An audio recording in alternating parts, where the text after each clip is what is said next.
Good afternoon, everyone, and thank you so much for joining us today. I am Michael Barham, EPIP's Membership and Operations Manager, and your host for this afternoon's session. It's our sixth EPIP webinar of 2015, Developing Your Career Narrative with Monisha Kapila.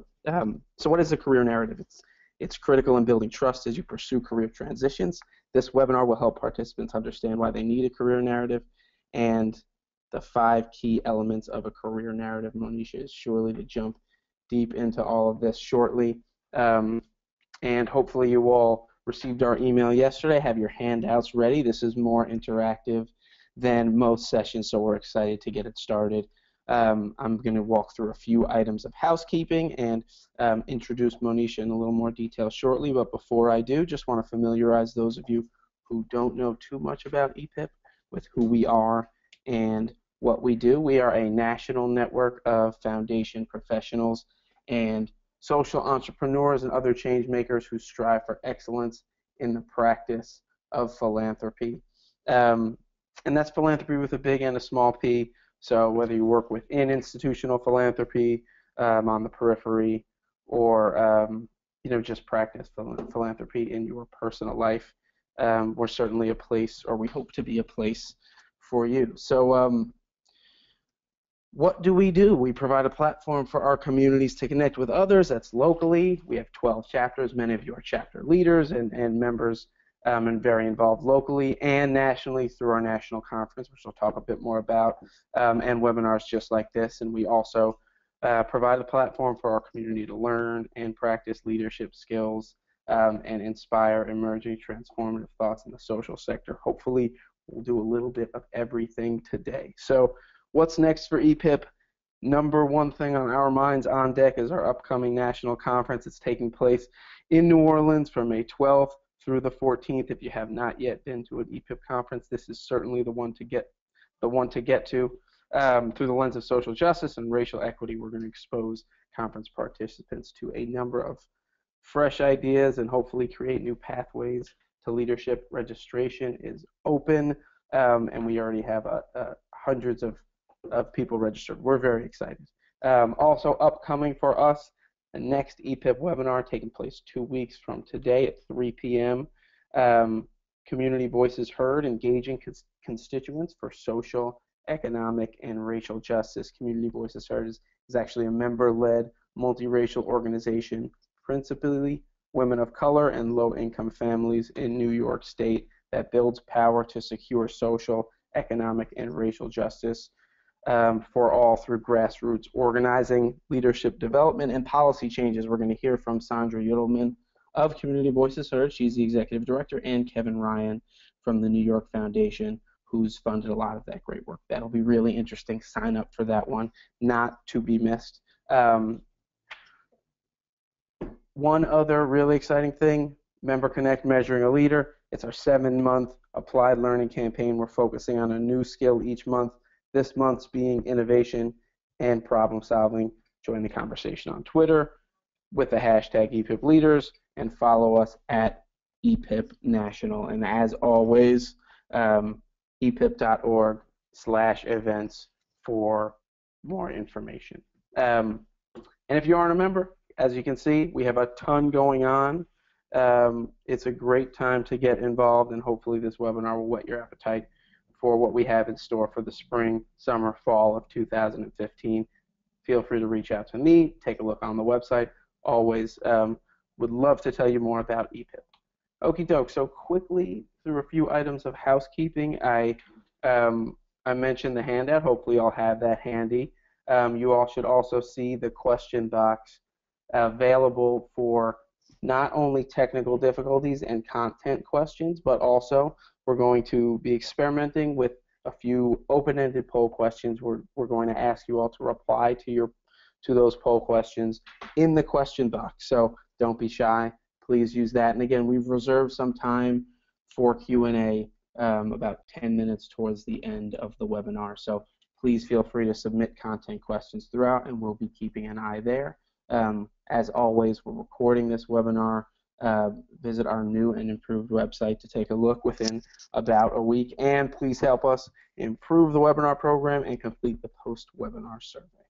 Okie doke. So as I mentioned, our panelist is Monisha Kapila. She is the founder and CEO of ProInspire. She founded ProInspire to develop leaders at all levels for organizations addressing the world's greatest challenges.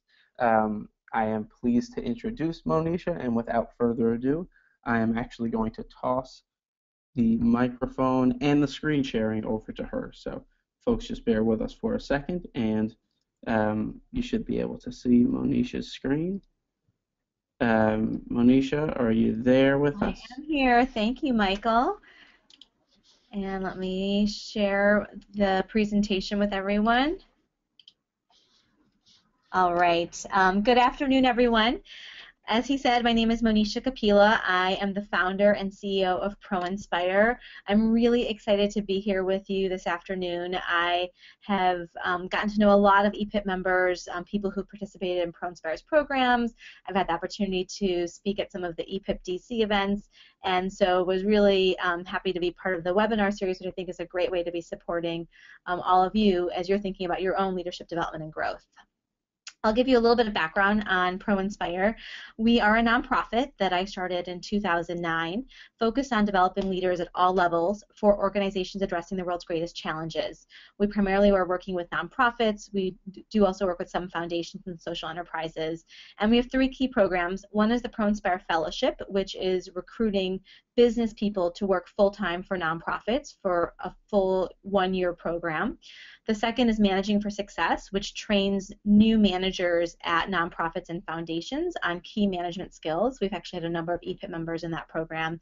And the third is Thought Leadership, really trying to influence the social sector around the importance of talent and how critical it is for us to grow and develop leaders to be able to achieve the missions of our organizations. And the stuff that I'll be talking about today around your career narrative is actually from our ProInspire Fellowship curriculum. It's something that we find is so valuable to people at every stage in their career, really thinking about how do you tell your story, how do you convey the work that you're doing and what you want to be doing in a really meaningful way. Just to give you a little bit of background on ProInspire, we work in the Washington, D.C. and San Francisco Bay Area, and here's a sampling of some of our partners. But my goal really is to help organizations and emerging leaders figure out how can they achieve their potential to create the most social impact. And so I'm hoping that in our work today, you'll be able to think about how you can be achieving the most impact that you can through your own career. So to start, you know, we often say the word career narrative, kind of a catchphrase for that is story. What's your story? And I'd be interested in getting your feedback on this. If you could use the questions box to submit your ideas, but why do you need a story? How is this something that can be helpful to you in your career? You can go ahead and start submitting your responses.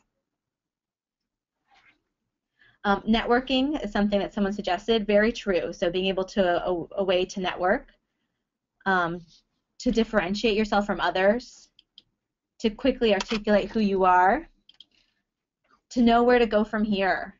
Very true. And one of the things we're going to be talking about is oftentimes your career narrative, the biggest part is figuring out what you want to be doing.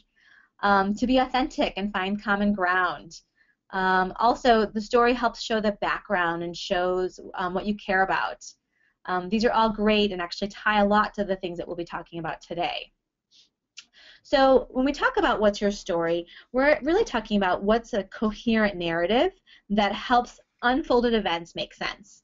And there's actually some research on this. Harvard Business Review did a report in 2005 called What's Your Story? And it's really about this question of when we're looking at different transition points, whether it's looking for a new job or thinking about making a change, or even in your existing organization, how you tell the story of what you want to be doing, having that coherent narrative helps things feel natural. And that's why it's so important to be having one of those. When you're talking about a career narrative, what do listeners want to know? A couple of key things. One is, do I trust this person? The second is, does the story make sense? And the third is, do I think this person is likely to be successful? And we think this is true whether you're having a conversation where you're just trying to get to know someone, whether you're applying for a job, you're applying to graduate school, anytime that you're trying to introduce yourself to someone who doesn't know you, these are going to be the most important things that they're thinking about. And that's why the career narrative or the story is so important, because you want to be eliciting the trust from them. You want to be showing that it makes sense, which ties to the trust. And you also want to show that you're going to be successful, because ultimately if someone wants to help you, they want to do it because they think you're going to be successful. And before we kind of get into the meat of how to create your story, one of the things I wanted to lay it out there is it's okay if you don't know what you want to do 20 years from now. I recently led this session for our ProInspire Fellows in DC, and a lot of the conversation was around clarity, how hard it is for people to know what do you want.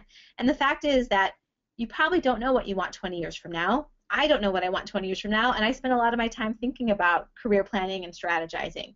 So don't feel like you have to have that answer to be able to tell your career narrative. As we get through the conversation, one of the things we'll talk about is your career narrative may just be focused on what you want to be doing this year. Hopefully people have had a chance to see the suggested pre-work, which was watching Steve Jobs' commencement speech from Stanford. It's always, I think, a really inspiring thing to watch. And he tells so many stories in that. But one of the most important, I think, is when he talks about connecting the dots. And I think this is so critical when you think about stories. People often want to have a clear path going forward, and ultimately you're not going to be able to do that. But when you look backwards, you can connect those dots. And I think Steve Jobs does this brilliantly, where he connects his college experience where he dropped out, but the courses that he took there, how that actually enabled him to develop the fonts at Apple. So part of what you're going to be doing in developing your story is not worrying so much about the future, but also trying to figure out how do you connect your past into that. So there's 5 key elements that we've defined as part of a transition story, and that's what we're going to be focusing on today. And hopefully if you have a copy of the handout with you, you'll be able to take notes and start thinking about these questions for yourself as we go along. The first is clarity, which is really what do you want? The second is commitment. Why do you want this? The third is connection. How does this relate to who you are? The fourth is credibility. Why should I believe you? And the fifth is convincing. Why should I help, hire, or admit you? We're going to go through each of these one at a time. The first one is clarity, and I will say after having led this session for many, many people, this is the hardest part, and this is probably something you're not going to know at the end of this webinar. This is going to be homework for you now and for the rest of your life. Some questions that may help you spur your thinking would be, what kind of projects do you want to be working on right now? So in your organization, there are probably things that you would like to be getting involved in, and your career narrative can actually help you communicate that with your boss, with your colleagues, with other people. So you could just focus on the clarity of, I am so-and-so, I really want to be getting involved in working on projects that tie to how we're supporting our grantees to be more effective in measuring impact. And that may be the clarity that you're at. If you want to go to the next level, then you can be thinking about what do you want to be doing 1 year from now, or after that 5 years from now. If you really have thought this through, then I think go ahead and lay it out for what you want to be doing 20 years from now, but don't let that freeze you up or make you feel like you can't answer this question if you don't know that. I do advise a lot of our fellows who are applying to graduate schools, and I think for graduate schools, being able to articulate the longer term what do you want is important. But for every day, your career narrative that you're telling people that you work with at events, in places that you're getting introduced to them, you can have a different lens around what that career narrative clarity is about. The second is commitment. Why do you want this? And particularly in the work that we do in the social sector that is really about mission, this is important. What is your motivation? And really, why is this the best way for you to spend your time and talent? We know that you all could be doing many different things, and there's a reason you're choosing to do this work. and being able to articulate why. And that should be specific to the clarity. So if the example is that you want to be working on projects tied to helping grantees around how they're measuring impact, why do you believe this is the best way for you to spend your time? Why is impact something so important to you? How has this issue really been a cause that's connected to who you are? As we're going through these, I hope you're taking some time to write notes for yourself. So what do you want? Take some notes on what you think you want, and why do you want this? Oops. The next one is connection. How does this relate to who you are? And going back to some of the things that people shared earlier around what is important to them, some of the words that came up were authentic and trust. And this connection part is really critical. The pieces that you want to be talking about here are what are the factors that shaped you? And often that may come from family or childhood. And a critical component of this is, are you ready to be vulnerable? Because if you really want to create an authentic connection with someone, you're going to have to be vulnerable to do that. So this part, I think, takes time for people to really sit down and connect the dots of who they are to the clarity. I can tell you for myself, for the work I do at ProInspire, I often go back to my roots. I go back to my family. My parents were immigrants from India and really instilled a sense of service in me from a very young age. I also had this pattern of taking leadership on issues that I felt were important and weren't being addressed. When I was in elementary school, I started the first recycling project. When I was in high school, I started a program to bring high school students to volunteer around improving homes in our community. Those are some of the examples that really shaped me in a way that now as I talk about what do I want, which is to really help the social sector have the best talent to achieve its mission, I can connect that back to these factors that shape me at a very young age.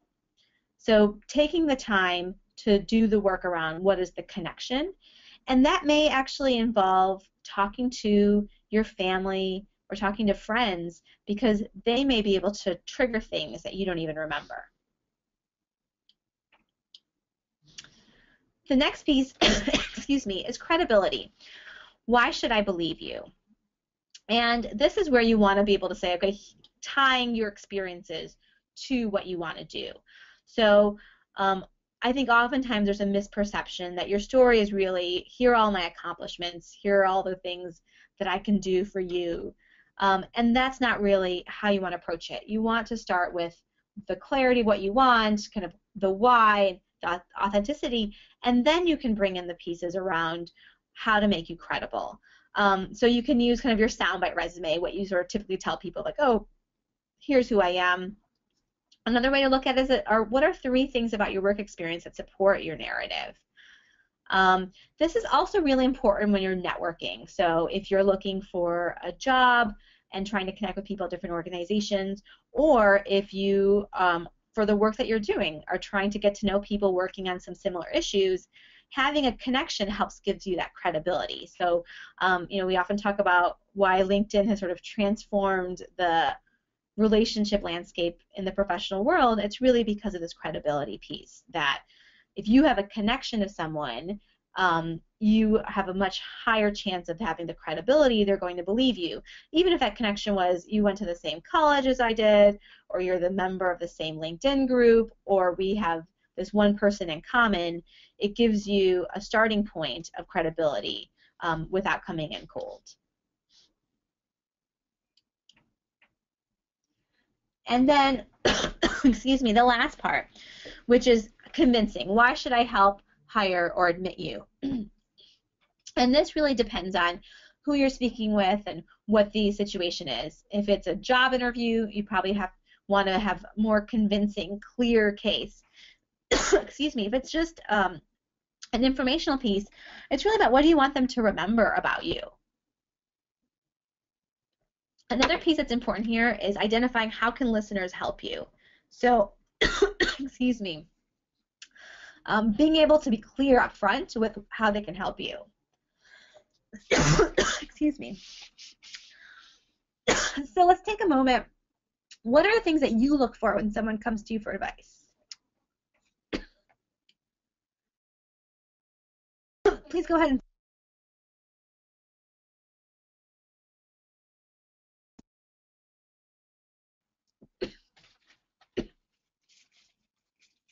okay. Go ahead and submit. Do they trust my perspective? Yes. Other things that you look for.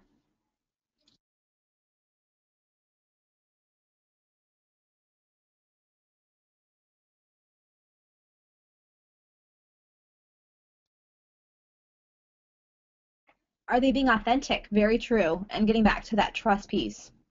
Do they listen? When someone comes to you for advice, are they listening to you? Credibility, consistency. Another piece that came up is what research have they done on their own about this? Are they open to hearing advice? Is this person sincere and willing to go the extra mile to get educated about what they want to do? And this is really important. I often hear from leaders of someone who comes to them who's already done a lot of research, is sincere, and knows how they want to use their time is seen as much more credible. Do they use that advice? I think this is so important. The number of times where I give advice to someone and don't have any idea of what happens with it versus those who actually follow up with me and come back to tell me. Some more pieces around, are people really open to advice and feedback? And I think this is important as you're thinking about your career narrative and how you may use it around transitions to look at that aspect.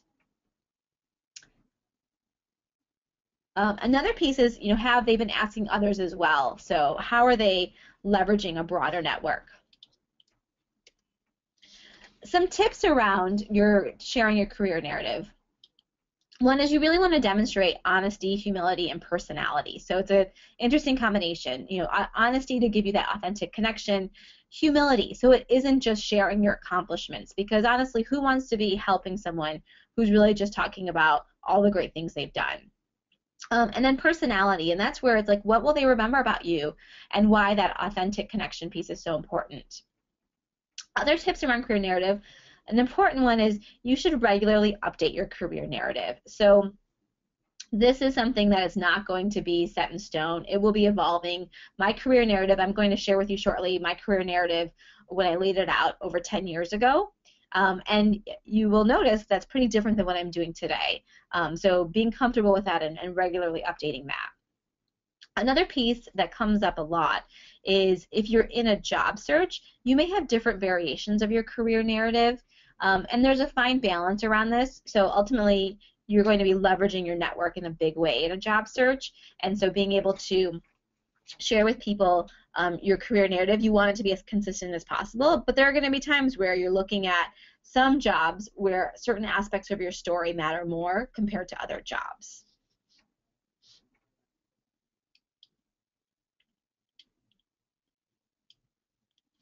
So I'm going to tell you a little bit about my story as it was about 10 years ago. This is when I was working on applications to business school, when you have to really spend a lot of time thinking through your story and how it connects to why you want to go into graduate school. So at that time, my clarity was I wanted to lead an international organization that helps countries identify their competitive advantages for business and sustainable development. I was really committed to this because I had this personal belief that society can achieve sustainable change in poverty if we create business opportunities and jobs in low-income areas. And the connection I had to this issue where my parents were from India, I had seen poverty in India, I had this pattern, as I mentioned before, of taking initiative to drive social impact, so really this kind of connection to work around how do we look at competitive development and helping address poverty. The credibility that I shared around these goals were three things. At the time, I was working for a nonprofit called the Initiative for a Competitive Inner City, which is a nonprofit started by Michael Porter, a business professor, around economic development in inner cities. And through that work, I've been really looking at how do we think about business and sustainable development in inner cities in the U.S., in places like Detroit and Milwaukee. The second piece was I had before that been working for CARE, which is an international NGO, and was looking at how can we support micro-entrepreneurs to reach new businesses. So again, thinking about communities that were in poverty, but how do we help create opportunities for business for the people there? And the third piece was I started my career in consulting at Arthur Andersen and really learned business fundamentals, and that kind of had grounded a lot of my work. So my convincing around my story was that I had this demonstrated leadership, I had passion for these issues, and I had this for-profit, nonprofit perspective that I thought would enable me to be successful. So that is the career narrative and story I had when I applied to business school. Now, as I mentioned, 15 years later, that's a different story of where I am today. Today, my clarity is really around how do we enable the social sector to leverage talent and have the best talent needed to achieve missions.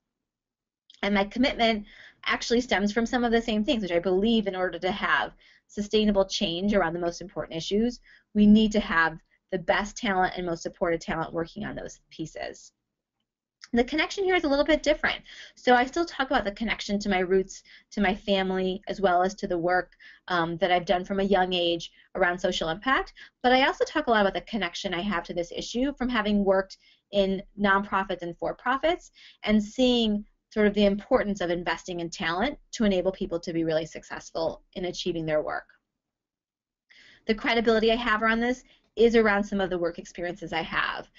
So for example, when I graduated from business school, I did a fellowship and worked for Oxyone International, where I really got to see the value of support systems to help people as they move into new roles.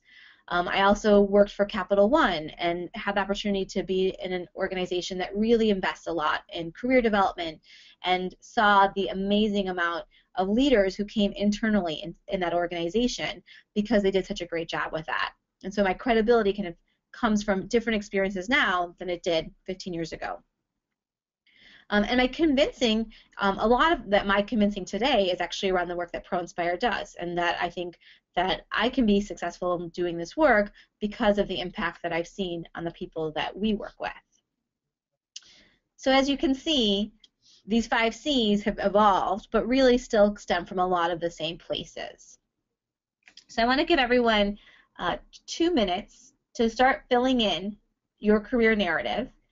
And start with what do you want, and if you can, then go through a few of the other boxes. So we'll just take a couple minutes. And if you have questions, feel free to put them into the chat box now so that we can be responding to those.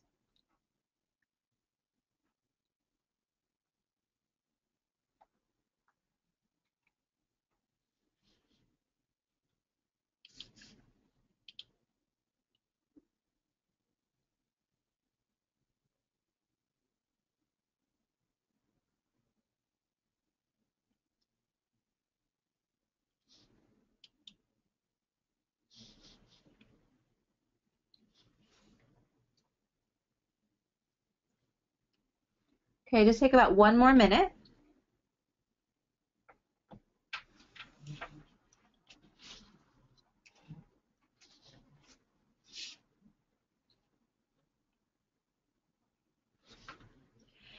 As you're working on this, I'd be interested in hearing where people are getting stuck. What are the parts that are difficult in developing your career narrative?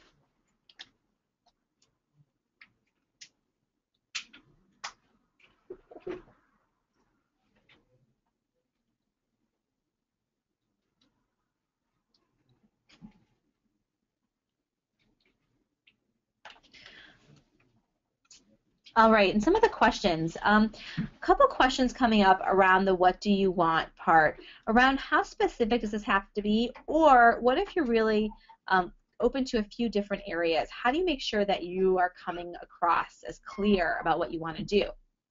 And this is, I think, a really important question.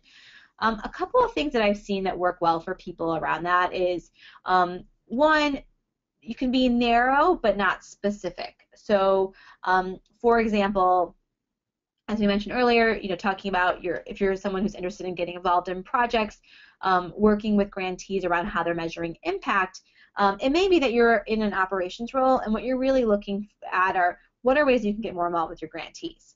So you may be open to a few different areas. It may be measuring impact. It may be helping grantees around social media. There could be a huge range of different pieces. And so you can identify if there's ways to be narrow without being specific, so you're able to keep more options open. But it is helpful, I think, always to be as forthcoming about what you want as possible, because it's going to make it more likely that people can help you. So if it really is your interest to be working on questions around measuring impact, I think being clear about that, and you may hear back, well, you can't do that until you've done some other projects with grantees first. Those are the more complicated projects. So then you may use that opportunity to identify what are the other ways that you'd want to be engaging. Another question came up around what is the difference between clarity and commitment? And this, I think, is a good question. The clarity is to really be able to say in 1 to 2 sentences, what do you want? Commitment is much more the why. So if you were to say kind of the clarity is the what, commitment would be the why, and being able to talk about why this is something that's important to you. Commitment gets more at the motivation.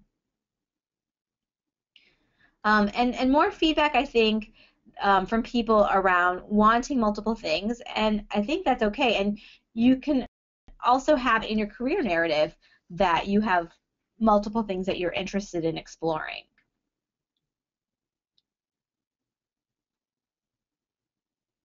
A few other questions. One that I've heard a lot, and someone asked here, is if your career narrative, what you want to do, is really different than what you're currently doing and you don't have job experience, how do you get to the credibility section? And I think this is one where having informational interviews can actually help you, because it is likely that there are things that you would need to do in the role you want that you have some skills from what you're currently doing. So being able to really understand that and figure out what are the ways that you can tell the story of what you're currently doing and connect those. This is also an opportunity where you can think about what are the external opportunities to take on more responsibility, whether through getting involved with your EPIP chapter, taking on projects at your organization, other places where you can get some of that credibility. It doesn't have to come from your job experience. Questions around, how do you turn this into an elevator statement? So, you don't want to sound like you're begging for a job, and absolutely not. I mean, there's actually research out there about career narratives, which is that using career narratives even within your organization not only helps you, but it helps your organization, because it helps people understand what matters to you. So don't feel like this career narrative, it's not only to be used when you're looking for a job, and it's not about begging for a job. I mean, I use my career narrative all the time in talking about the work I do. So it's not an exclusive tool for that. I think the more authentic you can be, you're really telling your story about what you're doing, why you're doing it.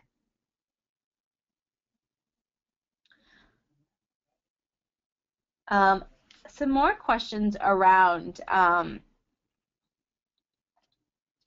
the why should I believe you piece.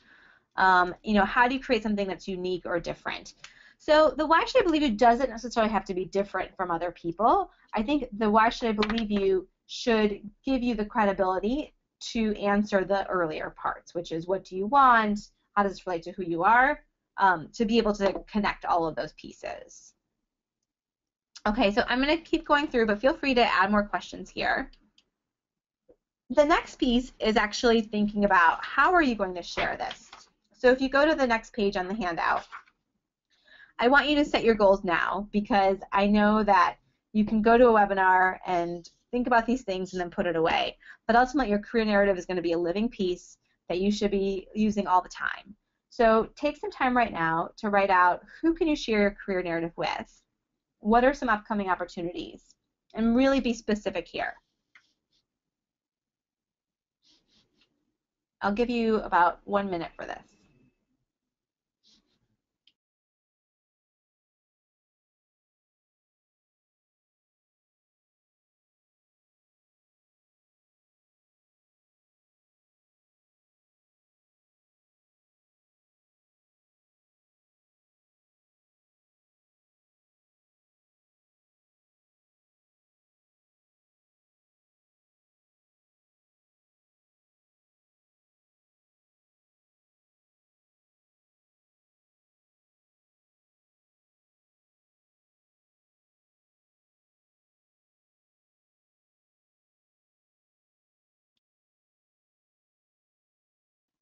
All right, so it would be great if people actually can share who are people that you're planning to share this with, or where are you planning to use it, just so everyone can get a sense of how diverse that might be. So you can go ahead and chat that into the questions box. I see here some sharing with your supervisor. That is so important. And as I mentioned before, some of the research out there actually says that it's just as valuable to the people you work with to know your career narrative as it is to you, because then they're more likely to be your advocates, to be making sure that they're thinking about how they can support you. Colleagues who have my job title and sit on other teams, really great. And there's, I think, a great structure people can use when one of my previous jobs was a really big organization, and they used to have this concept called meet and greets. So when you were new to a team or new to the organization, you would spend your first month doing a bunch of meet and greets, which was literally half-hour meetings with someone. You would tell your story and they would tell their story. And the ability to then have that connection, to understand someone, who they are, what drives them, was so valuable in the work that you would be doing down the road. So I think really investing that time, not only in your supervisor, but your colleagues, doing those meet and greets, making sure you're sharing your story and they're sharing theirs. People mention their mentors as people that they want to be sharing their career narrative with, and that's great. And also, those are people that you can get feedback from about whether your narrative is something that comes across clearly. Places that people are planning to share their career narratives: networking sessions, cover letters in job applications, great. Upcoming EPIP events. So a number of opportunities that people have identified to be sharing their story. So next steps, 3 things that I want you to be looking at to do after this. First is to find a peer or a friend today who you can practice sharing your career narrative with. This may be someone who sits in the cube next to you, or that you're going to see later today, that you just say, I want to really work on my career narrative. Will you listen to it? And you'll see in the handout, part 3 is practice sharing your career narrative. So the questions in part 3 are really for this peer or friend to answer, because hearing it from someone else will give you very good insight on what parts are coming across clearly and what parts aren't. The second piece is look back at part 2 and make sure that you go share it with one of those people next week. So if you identified your boss, your mentor, colleagues, schedule that time now so that next week you can sit down with them, and you can use this as your excuse. You say, I'm working on, how do I tell my story better? And I think in the social sector, storytelling is a huge area of interest, not only for organizations, but I think for individuals. And so really talking about how you want to be able to tell your story well. And then revisit and revise your story next month, because, as I said, this is a living document, and you'll continue to want to evolve it. Now I wanted to see other questions people had, or areas that you feel like were difficult in developing your career narrative. Feel free to put those in.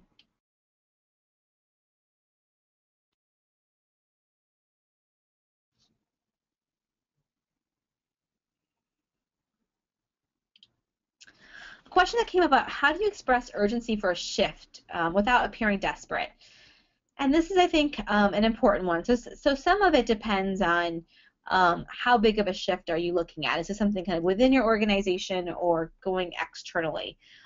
Because the types of people you're trying to influence on that are different. But the most important thing, I think, is to really have the clarity, the connection, and the credibility piece, because then people will know what you're looking for and be able to support you. And I think when you're sharing your credibility, that won't come across as desperate. It's really just coming across as like, this is why I can do what I want to do. And it may be that the things you want to do aren't directly connected, but you can still, as Steve Jobs said, connect the dots and be able to say, this is how these things I've done before will help me do what I want to do next.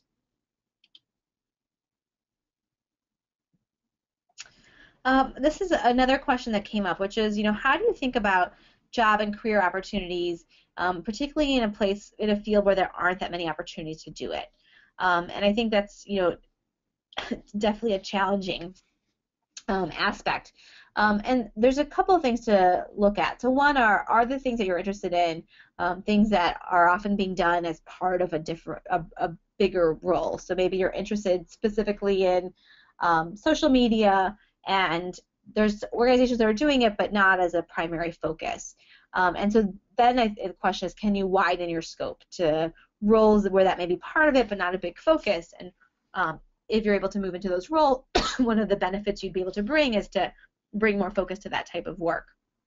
The other piece around, when there aren't many opportunities to do something, then having a strong network really matters, because the people who are doing that work probably know each other, and so having those connections will really help you.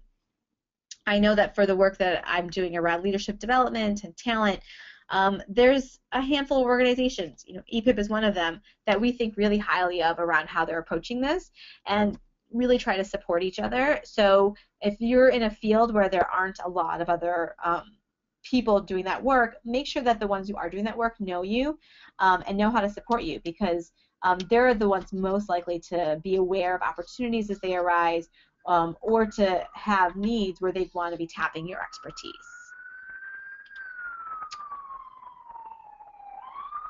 Another interesting question, which is, how do you handle it if there's sort of an assumed narrative or a stereotype, and you don't want that perception to overshadow you? So, for example, you're a fundraiser who wants to shift into philanthropy or grant making or something like that. And how do you avoid kind of the perceptions of, oh, well, of course fundraisers would want to be on the other side of the table? And I think that for this part, you definitely want to be thinking about both the authentic side of it, which is not just like, oh, I want to be on the other side of the table, but really what's the authentic pieces that you feel like connect you to the work that's being done. And the career narrative ties really closely with how do you develop the relationships, the network, the community to support you, and that's going to be much more important in that kind of transition. So being able to articulate your career narrative, but also build that group of people who are going to be your supporters.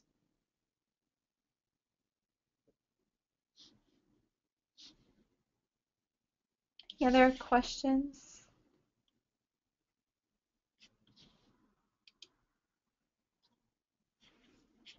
Great. Well, we have still a little bit of time left for questions, so if there are any other questions, feel free to chat those in.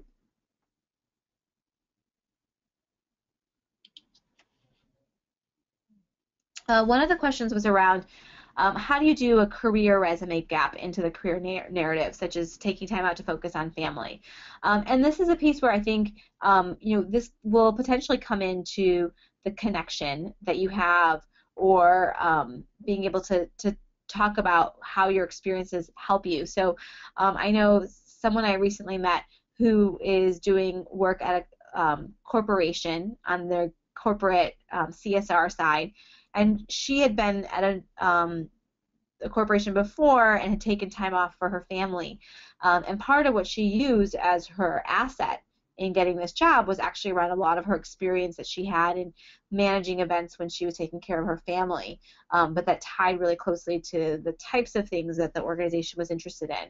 And so that may be a way that you're able to tie it into credibility, but if not, it's definitely something that you can tie into the connection, sort of the authenticity about who you are.